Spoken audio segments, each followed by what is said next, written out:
Welcome to the start of a new anime review series. This is the daily life of a middle-aged online shopper in another world. Yep. Yeah, this one. An anime that this is by far the second anime that I could think of. Second or third anime I could think of where it was suggested by one of my commenters, basically. I checked this one out. I'm like, okay. Took a while to get to it. So, basically all yesterday, I read the entire manga adaptation of this thing.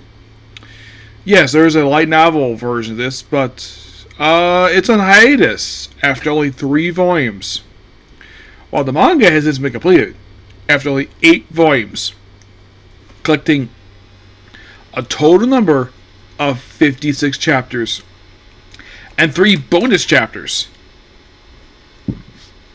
Excuse me. Rounding out to roughly about 59 chapters. Yes, must be a monthly manga. So, the opening bit of this of the first episode here, it's a lot of stuff happening. Like, it almost seems like the audio is not keeping with what the animation is doing for the first 5 minutes.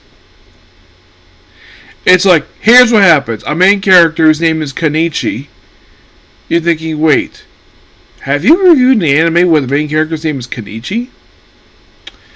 No, but this is only the second anime I've seen basically where it's like that. Because I did recently start watching, well, part of a stream anyways, I don't initially plan a review right now, Kenichi the Mightiest Disciple.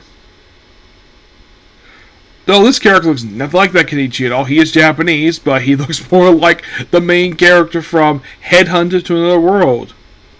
Except he's not being summoned by Demon Lord this time. He is just summoned. In a similar way what happened with Heroine in a Labyrinth of the World, where you just click on something on a computer and poof, he's there.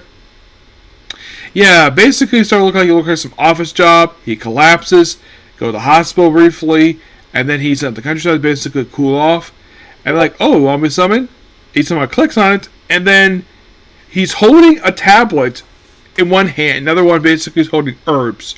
Or at least some kind of whatever thing is going on his farm he has. And he gets instantly teleported. He's like, what's going on here? And he sees a dead body, of course, with a sword in it. He also takes on some wolves, which takes it with a slingshot and some whatever animation basically slingshots have. Then he buries the dead body, keeps the sword, and then he proceeds to, find his way to a nearby city. Turns out to be a city named Lula, where he's picked up by a merchant who, apparently, according to him, can speak Japanese, apparently, despite the fact, basically, that's not the national language, but okay.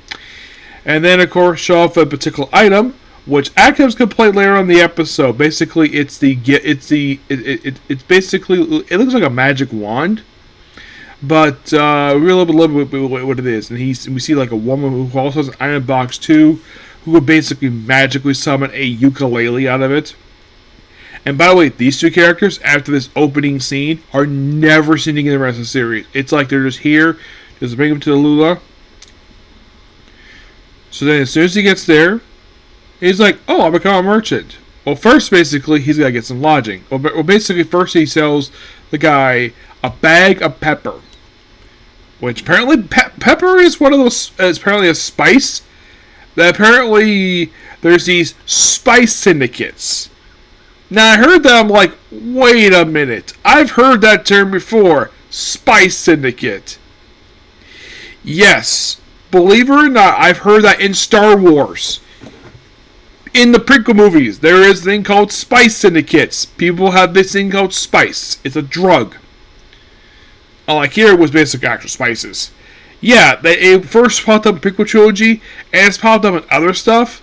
But yeah, spice syndicates. Imagine when Spice in Baka, and he pays some amount of money. Of course, he goes to a lodging, which apparently he does not know how to read and write the language. So then, of course, the little girl there proceeds to teach him everything. And of course, she falls mad in love with him. But here's the thing about this girl: she only exists in the first couple episodes. She's there very early on, and then she just dropped from the series. No explanation for it. She just dropped. So Also, basically, like he gets his own room, he gets taught reading and writing, he builds his own stall. Which, by the way, they actually don't show the fact he actually made this thing with power tools. Yes, off screen, mind you. And he also, in the manga, he mentioned, oh yeah, I'll clean up the wood chippings. And he just builds it with the hand tools for some reason. That's why I think in the manga he used power tools, like a drill and all that other stuff. And he puts her in the stall, right next to an older lady. I think her name is, let's see if I can find a woman's name here.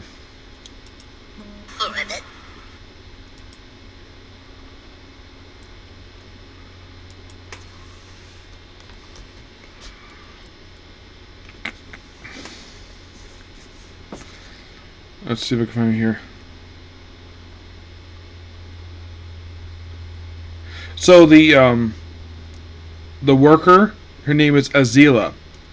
The woman who's sitting next to him in Dalula, her name is Amina, an older lady.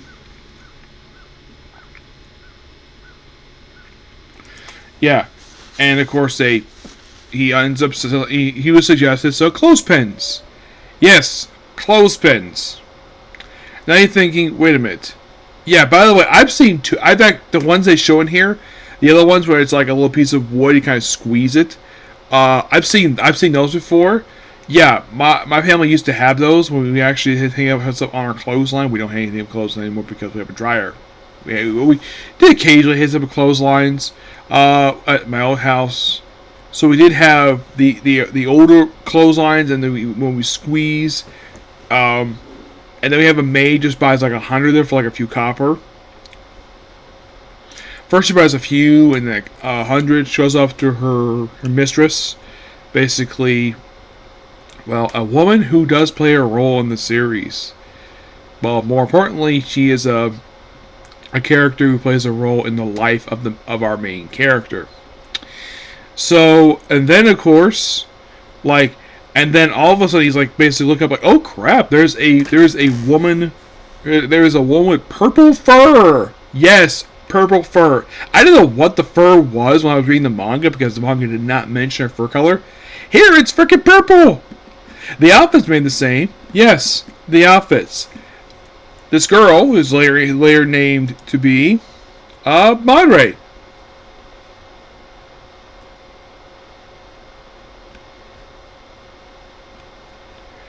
Yep, and we're also introduced to 3 beastmen basically who come with him. Nakiro, Nakamelo, and Aji. Yep, so, like, he smells spices. Of course, she basically just walks up to him and licks his nose because somehow, basically, he's near spices. Somehow, some way he is, despite the fact it's not really explained. Like, because apparently she loves spices, so, and like, then of course they apply, and of course basically then because he didn't sell spices, but he does, then of course one of the guys just hops on top of his stall and takes the mat that's up there, and then apparently he gives like a price for it, which of course they can't really calculate, but look at before these guys showed up, these people showed up, there is looks like a nobleman, at least some kind of knight, who shows up.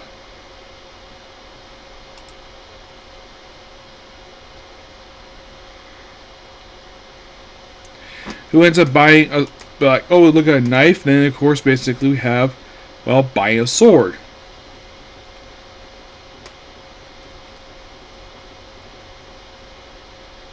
Yes, buying a sword. Mm-hmm.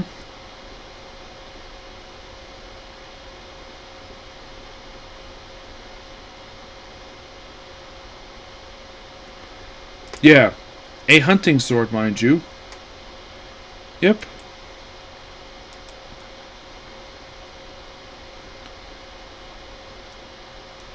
Yeah, and agrees to buy it for 1 gold coin.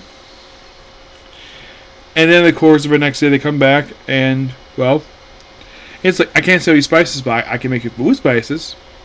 Which, of course, the old lady comes along too. The older lady, and of course, they go out to the riverside, which, of course, he basically stores away his stall. And then, of course, makes some good food. And then, of course, Mesa just takes off her shirt.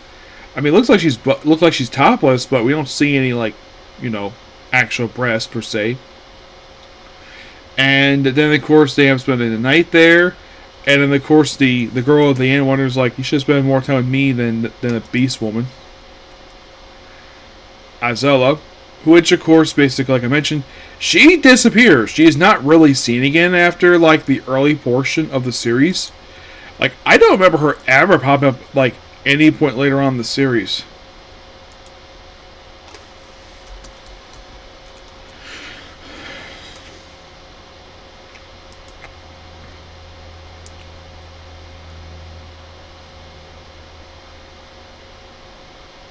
Yeah, also she basically agrees to teach him thanks to give me her candy. Yeah, this girl is apparently 18. Weird enough, basically, she does not really appear much after the opening bit of the series. I don't remember her appearing much, like, because I was reading the manga. It's like the character was dropped for some reason. Not sure why. Yeah. Then, of course, basically, like... So then, of course, then we have more stuff happen here. Like, oh, then he decides, okay, so... Then, next day, then we have the maid come back with her mistress, Lady Parma. Yeah, this beautiful blonde woman. Who happens to be the daughter of a local merchant. A wealthy merchant, mind you. Named Mello. Pirella Mello. Well, that's actually her father's name. Don't know what her actual last name is. So I was like, okay, I need to invite you to see my father. To show off this. Because basically he was also selling, like, glass jewelry. Which are not diamond, mind you. In real life, these things are probably pretty cheap. Yeah, pretty cheap. But they just basically look nice. But they're not actually jewelry. But apparently she ended up buying them. And then she introduced him to her father, which of course, though of course, conversations have become partners, and he's referred to as he's one of the good wealthy ones, and he's not technically a noble. He's just very very rich. So then, of course, basically, I'm trying to remember what happens next. Then later on, after getting enough money, he buys himself a carriage to go out to the woods, because that's where he wants to live now. Where then he proceeds to take out a lawnmower. Well, basically what looks like a Japanese version of push mower. Mow down a bunch of grass, make a road. They cut the bit out basically where he actually put gravel on the road. Yes, he did in the manga. And then of course he proceeds to just take a chainsaw and chop down a bunch of trees. The one basically is too big for the chainsaw, so he takes an axe and a wedge. Which, yes, he uses things. And, by the way, the guards near the walls, they apparently don't hear a chainsaw. Nope. They probably think it's just animals. And like, he gets so tired. He comes the next day, he's like, trying to dig up the stumps. And he's like, screw it. Buys a freaking backhoe. Which, of course, apparently was like 1,000,000 yen. It was like, oh god, it's a lot of money. And like, oh crap, it's diesel, but they have this white gasoline, which is a good substitute. So he buys a diesel generator. And then later he digs up the stumps, no problem. We also have this little subplot here. We have this mysterious blue-haired person. I'm not going to identify who this person is because basically I know what gender this person is in the manga. But they haven't really identified this person yet because first see this person just killing a bird, eating it, and then sold to another person, and eventually this person's caught by bandits led by a wanted person named Soga, who's leader of bandits. And also he gets he also gets himself some magic stone insect repellent. Yes.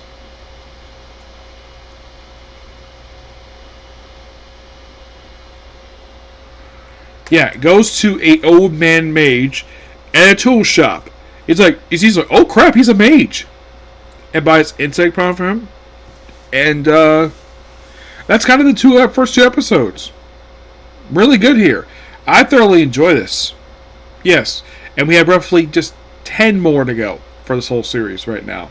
Don't know if this season. I did read online. Apparently, this whole season covered the first 4 volumes.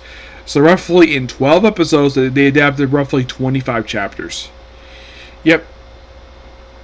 By the way, we don't know. Like in the manga, that they do not explain who summoned him. Like how he got summoned was really weird. Like why he was summoned is never really explained. It just at the beginning, not much info. Then they were just basically passed by it. Like basically, I watched the first episodes. I get basically basically. Well, the character, like I mentioned, is basically reminds you of the main character headhunting the world. The summoning with the computer reminds you of Harem and Labyrinth in the world. This also happened with Hound of the Demon Lord. But the whole farming thing that he does, well, at first before he gets transported and basically lives in the woods, that reminds you of Farm Life in the World. Excellent anime that really needs season 2. Heck, even Lucius Christian basically would love to see that too. Yep, so yeah, that's pretty much a particular view. Please be sure to come subscribe to notifications.